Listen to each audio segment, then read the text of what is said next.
வாங்கினாங்க சித்தப்பா அப்படியே எடுக்கணும். சித்தப்பா வாங்கி கொடுத்தது அங்கே கம்மல்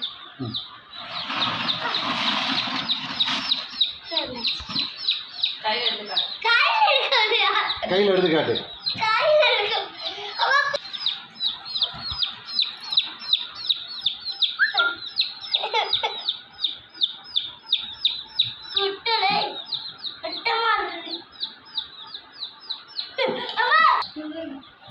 கோழிக்கு தேவை